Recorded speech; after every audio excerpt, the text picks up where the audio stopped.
Hello everyone, welcome to geology concepts.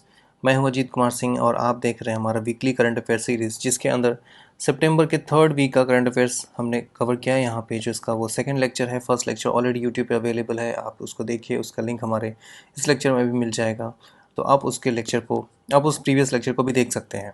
जो second lecture है उसके अंदर कुछ टॉपिक्स हमने लिए हैं जो कि इस वीक के अंदर काफ़ी इंपॉर्टेंट हैं, और वो है पूसा बायो डिकम्पोज़र। ये आप अगर इसका कॉन्टेक्स्ट देखें तो स्टबल बर्निंग से रिलेटेड है ये, ठीक है ना। और आप सभी जानते होंगे कि दिवाली के टाइम पे पटाखे बैन को लेकर के कितना पॉलिटिक्स जो है वो काफ़ी हाई हो जाता है पॉलिटिक्स।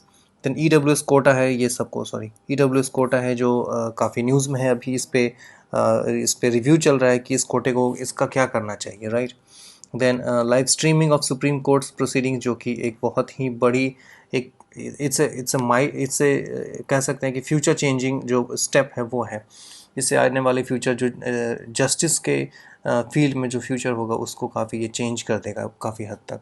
देन ई सिम टेक्नोलॉजी है, अभी एप्पल ने अब एप्पल 14 लॉन्च किया है, जिसके अंदर फिजिकल सिम है ही नहीं। इंडिया में तो है पर यूएसए में वो है ही नहीं, क्योंकि इंडिया में दिया है इन्होंने पर यूएसए में नहीं दिया है। तो एक उसकी वजह से ये ई सिम काफ़ी न्यूज़ में है। And breakthrough agenda report जो है वो काफ़ी न्यूज़ में है। तो अभी हम एक एक करके इन सारे टॉपिक्स को देखेंगे। सबसे पहले आता है यहाँ पे पूसा बायो डिकम्पोज़र। तो पूसा तो आप समझते हैं कि एक एग्रीकल्चर यूनिवर्सिटी है ना। और ये कहाँ पे है, इसका जो लोकेशन है वो दिल्ली में है, लेकिन ये पहले था बिहार में, ठीक है। और बिहार से ये निकल के आया है दिल्ली। बिहार में भी ये मुजफ्फरपुर डिस्ट्रिक्ट जो है बिहार का, वहाँ पे ये इसका जो लोकेशन था पूसा एग्रीकल्चर यूनिवर्सिटी का, ये वहीं पे था, राइट। तो आप समझ सकते हैं कि जो एग्रीकल्चर का जो रिसर्च है वो बिहार से ही स्टार्ट हुआ है और फिर फाइनली ये दिल्ली में शिफ्ट हुआ है। तो फाइनली अब हम ये समझते हैं कि ये एक्चुअली ये पूसा जो बायो डिकम्पोज़र है, इसका इसके पीछे की हिस्ट्री क्या है और ये क्यों लाया गया है, इसका रीज़न क्या था, what was the importance, what was the reason behind this, और what was the mandate behind this decomposer, right, bio decomposer. तो सबसे पहले हम ये समझते हैं कि इसका रीज़न क्या था। रीज़न ये है कि ठंड के टाइम में दिल्ली में आप सभी जानते हैं कि पॉल्यूशन का जो लेवल है वो काफ़ी हाई हो जाता है, ठीक है ना, ड्यूरिंग विंटर सीज़न। तो विंटर में दिल्ली में स्पेशली काफ़ी प्रॉब्लम होती है, और ये प्रॉब्लम को और भी ज़्यादा नुकसान मतलब बढ़ा देता है। The problem gets worsened by stubble burning, ठीक है ना, स्टबल बर्निंग। और ये कहाँ पे होती है, पंजाब में, क्योंकि पंजाब में ही यहाँ का एक पंजाब जो है काफ़ी हरियाणा, पंजाब एंड हरियाणा का जो रीजन है उसके अंदर स्टबल बर्निंग की वजह से जो है यहाँ पे पॉल्यूशन दिल्ली में काफ़ी बढ़ जाती है, क्योंकि ये जो धुआं यहाँ से निकलेगा स्टबल की वजह से, जो जो एक्चुअली होता क्या है कि पंजाब में जो खेती होती है उसके अंदर वो हार्वेस्टिंग जो करते हैं वो ट्रैक्टर से करते हैं, बड़े बड़े ट्रैक्टर्स होते हैं, और वो सिर्फ धान काट लेते हैं और जो स्टबल होता है उसको छोड़ देते हैं, क्योंकि उस स्टबल को खाने के लिए यहाँ पे कैटल नहीं है। अब जैसे वही स्टबल अगर बिहार या यूपी में अगर वो खेती की जाए, उसी सेम टाइप की खेती, तो वहाँ पे कैटल काफ़ी ज़्यादा है, और जो लैंड होल्डिंग है, जो साइज़ है, एवरेज लैंड होल्डिंग साइज़ वो काफ़ी कम है। तो उसकी वजह से वहाँ पे लोग क्या हाथों से ही अपने वो काट लेते हैं, तो और वहाँ पे जलाते नहीं। तो वहाँ पे इस तरह की पॉल्यूशन की कोई सीन नहीं बनता वहाँ पे। पर जो पंजाब में क्या है कि लोग उस स्टबल को, यानी कि जो पार्ट्स ऑफ जो प्लांट है, पैडी प्लांट, उसको ऊपर से सिर्फ उसका ग्रेन ले लेते हैं और नीचे जो उसका स्टबल है उसको छोड़ देते हैं, और वो फिर बाद में खेतों को खाली करके अगला फसल लगाना होता है, तो किसान क्या करते हैं, फार्मर्स क्या करते हैं कि उसको काट के उसको जला देते हैं खेत में। तो वो पॉल्यूशन क्रिएट करता है, वो पॉल्यूशन आता है दिल्ली में। और इससे निपटने के लिए सरकार क्या करती है कि क्रैकर्स बैन करती है। अभी भी दिल्ली गवर्नमेंट ने क्रैकर बैन कर दिया है, ठीक है ना। अब जो अनफॉर्चुनेटली आप देखिए, इस बार पॉलिटिक्स ज़्यादा नहीं होगी, क्योंकि पंजाब में भी आपकी सरकार है और दिल्ली में भी आपकी सरकार है। तो अब ये कैसे निपटते हैं कि इन्होंने अब देखना है, हमें देखना है। तो ऑलरेडी ये कोर्ट में एक केस, दिल्ली हाई कोर्ट में एक केस चल रही है कि क्रैकर बैन से, ये जो बैन है क्रैकर्स पे वो हटा दिया जाए। पर देखते हैं आगे क्या होता है। पर ये जो है कि कॉन्टेक्स्ट था। अभी सीन क्या है कि जैसे ही स्टबल बर्निंग के लिए जो पॉलिटिक्स काफ़ी हाई हो जाता है, उससे निपटने के लिए यहाँ पे बायो डिकम्पोज़र बनाया है आईसीएआर ने, ठीक है, जो कि पूसा में है, दिल्ली में। तो आईसीएआर ने बनाया है। अब ये जो जो ये डिकम्पोज़र है वो क्या है, एक फंगी बेस्ड लिक्विड सॉल्यूशन है जो कि इसको घोल के और ऐसे खेतों में छिड़क दिया जाएगा। अब वो क्या करेगी, उसके अंदर है वो एंजाइम प्रोड्यूस करेंगे जो फंगी है, और वो उस जो पैडी है, जो उसका स्टबल बचा हुआ है खेतों में, वो उसको डाइजेस्ट कर देगा और उसको ऑर्गेनिक मैन्योर में turn, that stubble will turn into organic manure. तो ये खेतों के लिए अच्छी बात है ना। इससे खेतों को खाद भी मिल जाएगा, फर्टिलाइज़र भी मिल जाएगा, और ये स्टबल बर्निंग का सीन भी ख़त्म हो जाएगा। और ये काफ़ी सस्ता भी है, इनएक्सपेंसिव है। कौन सा, ये बायोडिकम्पोजर काफ़ी इनएक्सपेंसिव है, काफ़ी सस्ता है। तो इससे ये प्रॉब्लम सॉल्व किया जा सकता है। लेट्स सी कि आगे क्या होता है फ्यूचर में, इसका क्या रिजल्ट आता है और कितना इफेक्टिव होता है। इस टॉपिक से सबसे इंपॉर्टेंट चीज़ आपको याद रखनी है कि इसको पूसा ने बनाया है, पूसा इंस्टीट्यूट ने, और जो आईसीआर के अंदर जो कैंपस है दिल्ली में पूसा, उसने बनाया है, राइट। और ये एक एंजाइम बेस्ड जो है वो लिक्विड है, और वो उसके अंदर वो फंगी है जो कह सकते हैं कि जो रिएक्टिंग एजेंट है, जो काम करेगा, जो एक्टिंग एजेंट है, दैट इज़ फंगस, राइट। तो आगे बढ़ते हैं हम, ये टॉपिक पूरा हो चुका है। Next topic is economically weaker section EWS quota. इसके बारे में आपको सबको पता है कि 10% कोटा मिला है, 103rd यहाँ पे ऑलरेडी मेंशन है, 103rd कॉन्स्टिट्यूशनल अमेंडमेंट है, राइट। एंड आर्टिकल 15 एंड 16 को अमेंड किया गया है, जिसमें 15 sub clause 16 and 16 sub clause 15 sub clause 6 and 16 sub clause 6 जो है वो ऐड किया गया है, राइट। ये सारी चीज़ें तो आपको बिल्कुल ही याद रहनी चाहिए। ये अमेंडमेंट जो है 2019 में आया था। और जो 50% कोटा है वो Indira Sawhney versus union of India 1992 के केस में जो टोटल रिजर्वेशन है उस पर 50% का कैप लगा दिया गया है। मतलब सेंट्रल गवर्नमेंट जो है वो 50% से ज़्यादा रिजर्वेशन नहीं दे सकती है। ये Indira Sawhney versus union of India supreme court में ये केस था, और 1992 में सुप्रीम कोर्ट ने ये जजमेंट दिया है।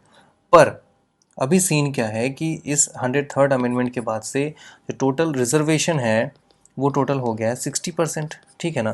जिसके अंदर SC ST and OBC and EWS, ठीक है ना, ये सब मिला के हो जाते हैं 60%। अब आप सोच के देखिए कि 100 सीट्स अगर अवेलेबल हैं, उसमें से 60 सीट्स जो है वो रिजर्व्ड है। तो कंपटीशन का मतलब क्या हो गया, क्या कंपटीशन है इसमें, आई डो नॉट अंडरस्टैंड, ठीक है ना। आई पर्सनली, मैं देखिए मुझे रिजर्वेशन मिलता है पर्सनली, पर मैं खुद मानता हूँ कि रिजर्वेशन नहीं होना चाहिए, कास्ट बेस्ड तो नहीं होना चाहिए, इतना मेरा मानना है। बाकी जो इसके अंदर पॉलिटिक्स है वो चलती रहेगी, उसको हम अभी तो कुछ कर नहीं सकते, पर आगे बढ़ते हैं। तो ये अभी रिजर्वेशन का सीन है। अब आप सोचिए कि out of 100 seats 60 seats are reserved, 40 seats पे कंपटीशन हो रही है, ठीक है ना। तो ये एक हेल्दी सोसाइटी के लिए सही चीज़ नहीं है, क्योंकि आगे चल के आपको जो लोग रिजर्वेशन से आएंगे उससे वर्क की जो एफिशिएंसी है, क्वालिटी है, वो कम हो जाती है। पर गुड थिंग है कि कुछ ऐसे फील्ड्स हैं जहाँ पे सरकार ने रिजर्वेशन को बिल्कुल ही मना कर रखा है, जैसे कि डिफेंस हो गया है, ठीक है ना। डिफेंस, उसके बाद एटमिक या फिर न्यूक्लियर जो रिसर्च से रिलेटेड जो भी प्रोग्राम्स होते हैं गवर्नमेंट के, वहाँ पे रिजर्वेशन नहीं है, जो कि जहाँ पे कि एफिशिएंसी से बिल्कुल भी कॉम्प्रोमाइज़ नहीं किया जा सकता। तो उस केस में इन्होंने बिल्कुल भी रिजर्वेशन को नहीं रखा है, right. That's a wonderful thing. But still हम चाहते हैं कि ऐसे रिजर्वेशन कम हो, और लोगों को जो इकोनॉमिकली वीकर सेक्शन है उनको दिया जाना चाहिए हर कास्ट के अंदर, पर ऐसे कास्ट वाइज रिजर्वेशन नहीं होनी चाहिए। बट स्टिल वो हमारा अपना पर्सनल ओपिनियन है। हम आते हैं इस टॉपिक के फैक्ट्स पे। तो सबसे पहला है वो कि आर्टिकल 15 और आर्टिकल 16 को अमेंड किया गया है। 103rd कॉन्स्टिट्यूशनल अमेंडमेंट है, 2019 में ये हुआ है। और 10% रिजर्वेशन जो ये मिलता है EWS को, वो जॉब्स और एजुकेशनल इंस्टीट्यूशन में एडमिशन के लिए भी दिया जाता है। आपको ये सारी फैक्ट्स ध्यान में होनी चाहिए। जो 50% कोटा है वो है Indira Sawhney versus union of India 1992 के केस में ये आया था 50% कोटा, कि 50% से ज़्यादा रिजर्वेशन नहीं दिया जा सकता है, राइट। पर कुछ ऐसे स्टेट्स हैं जहाँ पे 50% से ज़्यादा है, लाइक आंध्र प्रदेश है, वहाँ पे आई थिंक 60% है, यस 60% का 69% सॉरी, वहाँ पे रिजर्वेशन है। और जैसे हरियाणा में भी अभी 70% रिजर्वेशन की बात चल रही थी, उसको इम्प्लीमेंट नहीं किया गया ऑल्दो। पर और भी और स्टेट्स हैं जहाँ पे कुछ स्टेट्स में वो स्टेट के रिजर्वेशन देने की बात करते हैं, पर इससे आप ये this is not a healthy practice. Then हम आगे चलते हैं, और हमारा जो नेक्स्ट ये क्वेश्चन है जिसमें हम लास्ट में आएंगे। देन हम देखते हैं live streaming of supreme courts proceedings. ये एक बहुत ही इंपॉर्टेंट टॉपिक है, और इससे क्वेश्चन आने के बहुत ही ज़्यादा चांसेस हैं, ठीक है। ये 27 सितंबर 2022 से स्टार्ट किया गया है, यानी कि सुप्रीम कोर्ट में सारे केसेस पे उसका लाइव स्ट्रीमिंग नहीं किया जाएगा, ओनली कॉन्स्टिट्यूशनल बेंचेस पे जो डिस्कशन होंगी और जो वहाँ पे जो वर्क फंक्शन होगा वो दिखाया जाएगा पब्लिक को कि कैसे काम चल रहा है। दैट्स ए वंडरफुल थिंग, क्योंकि आप देखिए डेमोक्रेसी के अंदर पब्लिक जो है वो चुन के भेजती है अपने सारे रिप्रेजेंटेटिव्स को, एक्सेप्ट जुडिशरी में जुडिशरी के अंदर कोई पब्लिक का इंटरफेरेंस नहीं है। वो खुद से अपने हायरार्की या फिर इनहेरिटेंस जो है वो खुद से चुनते हैं और सरकार का उसमें बहुत ही कम रोल होता है, राइट। तो इस तरीके से आप समझ सकते हैं कि अगर स्टिल ये मतलब बिल्कुल ही क्लोज्ड रूम सिस्टम है कि कोर्ट के अंदर क्या चल रहा है हमें बिल्कुल भी पता नहीं है। पर गुड थिंग इज़ कि कोर्ट के अंदर क्या चल रहा है, अब कुछ हाई कोर्ट्स ने ऑलरेडी इस लाइव स्ट्रीमिंग को करना स्टार्ट किया है और उसकी वजह से पब्लिक को समझ में आ रहा है कि कभी कभी जज साहब भी बहुत ही मतलब ऐसे डिक्टेटर टाइप कभी कभी बिहेव करते हैं, जो कि यूट्यूब पे अवेलेबल है, आप उसको देख सकते हैं, राइट। पर हम उस पर नहीं जाएंगे, अभी हम आते हैं कि इस टॉपिक से रिलेटेड फैक्ट्स क्या हैं। सबसे पहले जो लाइव स्ट्रीमिंग का जो राइट है एक, वो आर्टिकल 21 के अंदर है, क्योंकि right to justice, right to life का जो पार्ट है वो life protection of life and personal liberty, ये जो आर्टिकल 21 है इसी के अंदर अगर क्वेश्चन आता है कि लाइव स्ट्रीमिंग का जो सुप्रीम कोर्ट ने लाइव स्ट्रीम किया है वो आर्टिकल कॉन्स्टिट्यूशन के किस आर्टिकल से के अंदर आता है, तो आर्टिकल 21 आपका आंसर होना चाहिए, राइट। उसके बाद कुछ ऐसे और हाई कोर्ट्स हैं जो कि ऑलरेडी पहले से ही कर रहे हैं लाइव स्ट्रीमिंग, जिसमें गुजरात हाई कोर्ट सबसे पहले है। तो ये काफ़ी इंपॉर्टेंट हो जाता है कि Gujarat high court is the first high court to live stream court proceedings followed by Karnataka high court. तो पहले गुजरात फिर कर्नाटका, और अब कुछ झारखंड है, पटना है, कर्नाटका है, मध्य प्रदेश है, उड़ीसा है, ये सारे ऑलरेडी लाइव स्ट्रीम कर रहे थे पहले से ही, पर अभी फिर से स्टार्ट हो गया है, ठीक है। यानी कि सुप्रीम कोर्ट में भी ये चीज़ स्टार्ट हो गई है। अब दूसरे कंट्रीज़ में ऐसी प्रैक्टिस कहाँ कहाँ पे है, जैसे कि यूएसए में है, ऑस्ट्रेलिया में है, ब्राज़ील में है, कनाडा में है, साउथ अफ्रीका में है और यूनाइटेड किंगडम में है। ये सारी कंट्रीज़ ऑलरेडी जो लाइव स्ट्रीम कर रही हैं अपने जुडिशियल प्रोसीडिंग्स को, तो दैट्स अ वंडरफुल थिंग अगर इंडिया ने भी उस चीज़ को फॉलो किया है तो, राइट। अगला टॉपिक है ई सिम टेक्नोलॉजी। आप जानते हैं कि एप्पल ने अभी आईफोन 14 लॉन्च किया है, राइट। और उसके अंदर इंडिया वाले में तो खैर सिम कार्ड है, पर यूएस वाले में सिम कार्ड नहीं है, मतलब सिम ट्रे नहीं है, उसके अंदर इलेक्ट्रॉनिक सिम कार्ड होगा। सिम कार्ड मतलब सब्सक्राइबर आइडेंटिटी मॉड्यूल, ये होता है सिम का फुल फॉर्म। अब इसके अंदर क्या होगा कि आपके जो सिम ट्रे निकलते हैं वो सिम ट्रे नहीं निकलेगी, उसके अंदर उसके लिए ऑलरेडी वहाँ पे एक एम्बेडेड चिप है और उसके अंदर बस आपको एक सॉफ्टवेयर के थ्रू रजिस्टर करना है आपको जिस कंपनी की सिम चाहिए उसके पास, और आपको वो आपकी जो सर्विस है वो स्टार्ट हो जाएगी। दैट्स ए गुड थिंग कि आपको बार बार सिम खरीदने की ज़रूरत नहीं है, आपको सिम बदलने की ज़रूरत नहीं है। बस आप एक जैसे सब्सक्रिप्शन है, जैसे आप कभी अमेज़न प्राइम का सब्सक्रिप्शन लेते हैं, कभी नेटफ्लिक्स का लेते हैं, ठीक है ना। तो बस ये बिल्कुल उसी तरीके से आपको उसके लिए कोई फिजिकल चेंज करने की ज़रूरत नहीं पड़ती। Just subscribe to the different provider और आपको दूसरा सर्विस मिलने लगेगा, राइट। तो इसके कुछ फ़ायदे हैं, कुछ नुकसान हैं। इससे सबसे फ़ायदा कुछ है जो यहाँ पे मैं लिस्ट कर देता हूँ कि एमएनपी काफ़ी इजी हो जाएगा। जैसे नंबर चेंज करना है तो एक सिम से दूसरे, एक प्रोवाइडर से दूसरे प्रोवाइडर में जाना काफ़ी इजी हो जाएगा, राइट। उसके बाद सर्विसेज काफ़ी इजी हो जाएंगे, कंपटीशन बढ़ जाएगा। पर इसका नुकसान भी है कुछ, जैसे कि ये जो फैसिलिटी है ई सिम कार्ड की, वो काफ़ी महंगे फ़ोन्स में ही अवेलेबल है, छोटे छोटे हल्के फ़ोन्स में, यानी कि सस्ते फ़ोन्स में ये चीज़ें अवेलेबल नहीं है, जिसकी वजह से ये जो जनरल पब्लिक तक पहुंचने में अभी टाइम लगेगा। अभी इंडिया में ओनली 1% पब्लिक के पास ई सिम की फैसिलिटी है। 2025 तक ये 25% तक पहुँचने के चांसेस हैं। इसका नुकसान क्या हो सकता है कि एक, हाँ थोड़े हम एडवांटेज के बारे में और बात कर लेते हैं। जैसे कि सिक्योरिटी भी है कि अगर आपका फ़ोन गुम हो जाता है तो उस फ़ोन से सिम कार्ड निकाल करके वो सिम कार्ड कहीं और यूज़ नहीं किया जा सकता, क्योंकि सिम है ही नहीं उसके अंदर, राइट। तो ये एक सिक्योरिटी हो जाती है। उसके बाद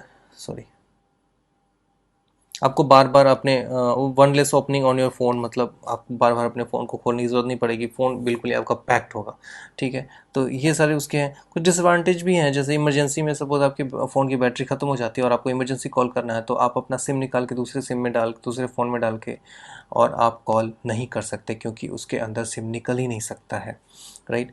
तो ये सारी एक डिसएडवांटेज भी है और कुछ एडवांटेजेस भी है, बट ऑब्वियसली अगर जैसे जैसे टेक्नोलॉजी इवॉल्व होती है तो हम उसको अडॉप्ट करते हैं धीरे धीरे। लेट्स सी आगे क्या क्या चेंजेस आते हैं और इंडिया में सस्ते फ़ोन्स में ये कब आता है, ठीक है। और अभी जितनी मेरी जानकारी है कि इंडिया के अंदर अभी एप्पल, सैमसंग और गूगल पिक्सल, यानी कि गूगल पिक्सल, इन 3 फ़ोन्स के अंदर इंडिया में ये ई सिम की फैसिलिटी अवेलेबल है। और एक वन प्लस भी काफ़ी वन प्लस जो काफ़ी एक अच्छी ब्रांड मानी जाती है, उसके अंदर ये फैसिलिटी अवेलेबल नहीं है। मेरे पास वन प्लस का फ़ोन है पर इसमें ये इन्होंने दिया नहीं, तो एक मतलब दुख की बात है, मुझे नहीं मिला, जबकि काफ़ी अच्छा फ़ोन है मेरा। सॉरी। देन ये एक काफ़ी इम्पोर्टेंट टॉपिक है। सॉरी। ये काफ़ी इंपॉर्टेंट टॉपिक है जो वीवीआई आप कह सकते हैं इसको, क्योंकि एक रिपोर्ट आया है, फर्स्ट टाइम ऐसा एक रिपोर्ट आया है जिसके अंदर हर साल ग्रीन हाउस गैस इमिशन के ऊपर एक टैब रखा जाएगा, एक एक ट्रैक, उसको ट्रैक किया जाएगा कि कितनी क्या स्टेटस है अभी रिसेंटली, मतलब करंट क्या स्टेटस है। इसको जो रिलीज़ करने वाली रिपोर्ट है, उस जो एजेंसी रिलीज़ की है वो है IEA, मतलब international energy agency, then international renewable energy agency IRENA, then UN climate change high level champions. और ये सब ने मिलकर ये रिपोर्ट तैयार किया है। इसके कुछ हाइलाइट्स हैं जो कि ये हैं कि 5 की सेक्टर्स मिलके, यानी कि power, hydrogen, road transport, steel and agriculture, ये मिलके मोर देन 60% इमिशन करते हैं, ग्रीन हाउस गैस इमिशन। ये सिर्फ 5 सेक्टर से ही करते हैं। अब ये पावर का क्या सीन है कि पावर मतलब इलेक्ट्रिसिटी हो गई, तो इस पावर से मतलब वर्ल्ड की जो मोर देन 50% जो पावर प्रोडक्शन है that comes from coal, right. क्योंकि बहुत सारे ऐसी डेवलपिंग कंट्रीज़ हैं जहाँ पे अभी भी कोल से ही प्रोडक्शन किया जाता है, और इंडिया में अराउंड 70% जो है जो इलेक्ट्रिसिटी प्रोडक्शन है वो कोल से आता है, राइट। तो आप समझ सकते हैं कि इससे पोल्यूशन कितना ज़्यादा बढ़ेगा और ग्रीन हाउस गैसेस, ऑब्वियसली उससे ग्लोबल वार्मिंग और क्लाइमेट चेंज का जो इशू है वो चलता रहेगा। तो ये फर्स्ट ऑफ इट्स काइंड है जिसके अंदर एनुअल रिपोर्ट आएगी और इससे हम ट्रैक कर पाएंगे जी। इसकी जो बात फर्स्ट टाइम की गई थी इस एजेंडे की, इस रिपोर्ट की, वो COP26 में, या कि ग्लासगो लास्ट ईयर ग्लासगो 2021 में, नवंबर में जो ग्लासगो में हुआ था, वहाँ पे इसकी बात की गई थी, राइट। इसके अंदर इंडिया इसका सपोर्टर है, इंडिया इसको सपोर्ट करता है, G7 कंट्रीज़ इंक्लूडिंग चाइना इसको सपोर्ट करते हैं, राइट। तो इसमें एक और बात ध्यान देने वाली बात है कि पेरिस एग्रीमेंट में यूएस उसका साथ नहीं था, क्योंकि डोनाल्ड ट्रंप ने पेरिस एग्रीमेंट से हाथ पीछे खींच लिया था, पर बाइडेन ने उसको आते ही तुरंत साइन किया और यूएसए यहाँ भी इसके साथ है, तो that's a good thing. India, China, ये सारी कंट्रीज़ जो हैं इसके साथ हैं। उसके बाद ये सेम चीज़ है कि हमें पेरिस एग्रीमेंट के अंदर जो 1.5 डिग्री का हमने टारगेट रखा है, जो जो न्यू टारगेट है 1.5 डिग्री सेंटीग्रेड का, इसका मतलब ये होता है 1.5 डिग्री सेंटीग्रेड की जब 1850s में, सॉरी 1850s में जब इंडस्ट्रियल रिवोल्यूशन आता है, उसके पहले जो टेम्परेचर था, मतलब उस टाइम पे जो टेम्परेचर था एनवायरनमेंट का, यानी पूरे एटमॉस्फेयर का एक एवरेज टेम्परेचर था, उससे 1.5 डिग्री सेंटीग्रेड प्लस हम एडजस्ट कर, मतलब इत plus, sorry not minus, plus जो टेम्परेचर है इतना, यही हम सस्टेन कर पाएंगे as a humanity by 2100, by the end of 2100। मतलब इस सेंचुरी के एंड तक अगर हमने इतना टेम्परेचर 1.5 डिग्री तक ही अगर इंक्रीमेंट को रोक लिया तो it's good for us, it's good for all of us. अगर इससे ज़्यादा हो जाता है तो it's will be catastrophic for everyone and not everyone, specially क्योंकि अभी देखिए पाकिस्तान का सीन है कि पाकिस्तान में जो फ्लड आया है दैट इज़, पाकिस्तान कह भी रहा है कि क्लाइमेट चेंज की वजह से ये आ रहा है और हमें वर्ल्ड की कंट्रीज़ पैसा दे। वो अलग बात है कि पाकिस्तान को हर किसी से पैसा ही चाहिए, क्योंकि उसकी तो एक अलग ही कहानी है। तो ये एक ग्राफ है जिसके अंदर हम समझ सकते हैं कि पावर सेक्टर 23% कंट्रीब्यूट करता है, रोड ट्रांसपोर्ट 10% कंट्रीब्यूट करता है, और एग्रीकल्चर रिलेटेड इश्यूज़ जो है वो 17% कंट्रीब्यूट करता है। उसके बाद इंडस्ट्री से 19% आता है, स्टील से 5% आता है। तो ये कुछ इम्पॉर्टेंट सेक्टर्स है जिससे अराउंड मोर देन 60% जो कंट्रीब्यूशन होता है ग्रीन हाउस गैस का। हमें यहाँ पे जो अभी फ्यूचर है एनर्जी का वो हाइड्रोजन फ्यूल सेल है, ठीक है ना। अगर हम इसमें जैसे ग्रीन हाइड्रोजन की बात हो गई है, ठीक है ना, तो ये सारी चीज़ें जैसे जैसे इवॉल्व होंगी वैसे वैसे ग्लोबल वार्मिंग का जो उस पर हम एक कंट्रोल ला सकते हैं, ठीक है। अभी ऊपर से ISA है, जैसे कि इंटरनेशनल सोलर अलायंस, तो हर जगह पे जैसे LED हम यूज़ कर रहे हैं, पूरी गवर्नमेंट का एक प्लान है कि उजाला स्कीम जो है उसके अंदर हम हर स्ट्रीट पे एक LED बल्ब लगा रहे हैं, घरों में LED बल्ब डिस्ट्रीब्यूट किए जा रहे हैं, सस्ते LED बल्ब। उससे जो पावर का कंजम्पशन कम होगा, मतलब कोल का कंजम्पशन कम होगा, मतलब ग्रीन हाउस गैस का इमिशन कम होगा। ग्रीन हाइड्रोजन जो है वो भी ग्रीन हाउस गैस के इमिशन को कम करेगा। हाइड्रोजन फ्यूल सेल हो गई, बैटरी कार्स हो गई, ठीक है ना, इलेक्ट्रिक कार्स, इलेक्ट्रिक व्हीकल्स, तो ये सारे जो एक एक एक क्या कॉम्प्रिहेंसिव स्टेप जो है, इनिशिएटिव जो है, वो कंट्रोल कर सकता है कि कितना हमारा ग्लोबल वार्मिंग हम किस लेवल तक कंट्रोल कर सकते हैं। ऊपर से कुछ इंपॉर्टेंट फैक्ट मैं बता दूं कि 2070 तक इंडिया ने नेट ज़ीरो का टारगेट रखा है, ठीक है ना। इसका मतलब होता है कि जितना एमिशन हम करेंगे उतना ही हम एब्जॉर्ब भी कर लेंगे, राइट। तो ये 2070 तक हम इंडिया ने रखा है, स्पेशली 2070 तक नेट ज़ीरो का हमने टारगेट रखा है, राइट। तो ये थे यहाँ पर आज तक के इस वीक के सेकंड वीडियो के अंदर कुछ क्वेश्चन, कुछ टॉपिक्स। अब ये एक क्वेश्चन रह गया था जिसको हम यहाँ फटाफट देख लेते हैं। ये क्वेश्चन काफ़ी अच्छा 2018 में पूछा गया है। तो question says which one of the following are regarded as the main feature of the rule of law. ठीक है ना, ये क्वेश्चन पॉलिटी का है और रूल ऑफ लॉ की बात की जा रही है यहाँ पे। तो इसमें से क्या होना चाहिए, वैसे आपको कमेंट सेक्शन में बताना है, but still I would like to मैं यहाँ पे आंसर बता देता हूँ। तो सबसे पहले हम रूल ऑफ लॉ समझते हैं। रूल ऑफ लॉ का मतलब होता है कि नियम होंगे और उसके हिसाब से जजमेंट किए जाएंगे, मतलब लॉज होंगी और लॉज विल डिसाइड कि क्या जस्टिस होगी, ठीक है ना। लोगों की पर्सनल ओपिनियन डिसाइड नहीं करेगी कि क्या जस्टिस होगी। एक लॉ डिफाइंड होगा, एक कॉन्स्टिट्यूशन होगा, एक लॉ बुक होगा, स्टैचूट होगा, और वो डिफाइन करेगा या डिसाइड करेगा कि जस्टिस क्या होगा और किसको क्या पनिशमेंट मिलनी चाहिए। ये होती है रूल ऑफ लॉ, ठीक है। इसके अंदर क्या इक्वालिटी जो है वो इसकी इनहेरेंट क्वालिटी है, ठीक है ना। सॉरी, इक्वालिटी मेरे लिखने में थोड़ा, इक्वालिटी मतलब हर कोई बराबर है, ठीक है ना। तो कानून के सामने हर कोई बराबर है, अमीर गरीब जात पात रिलीजन कोई फ़र्क नहीं पड़ता। किसी ने अगर क्राइम किया है तो वो कोई भी हो उसको सेम पनिशमेंट मिलेगा सेम क्राइम के लिए। अब देखते हैं ऑप्शंस। लिमिटेशन ऑफ पावर्स, ठीक है, देखते हैं क्या है। इक्वलिटी बिफोर लॉ, ये तो ऑब्वियसली एक जब भी जैसे मैंने डिस्कस किया, equality before law. People's responsibility to the government, okay अभी इसको रहने देते हैं।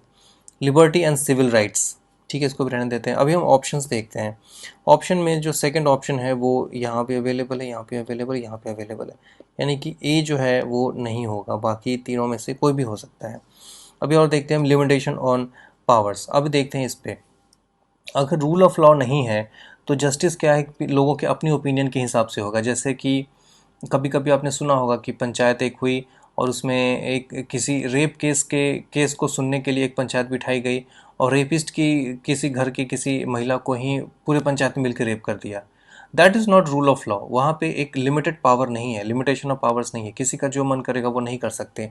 तो लिमिटेशन ऑफ पावर होना चाहिए रूल ऑफ लॉ के लिए, यानी कि वन भी होगा तो वन भी होगा और टू भी होगा, तो वन और टू यहाँ भी है और वन और टू यहाँ भी है। तो अब चलिए बी भी ख़त्म हो गया और यहाँ पे वन और टू भी है और फोर भी है, हमें थ्री देखना है सिर्फ।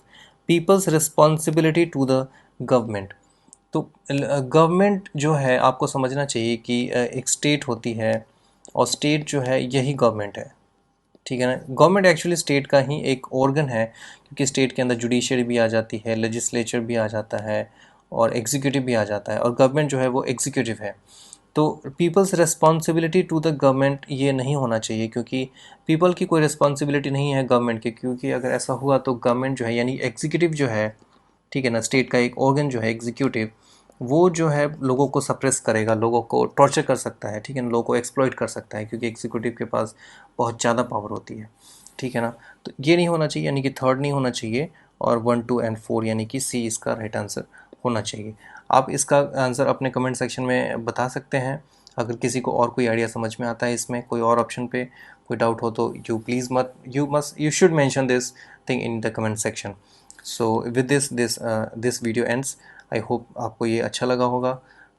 Share your comments and feelings. Okay, bye bye, see you in the next video. Thank you.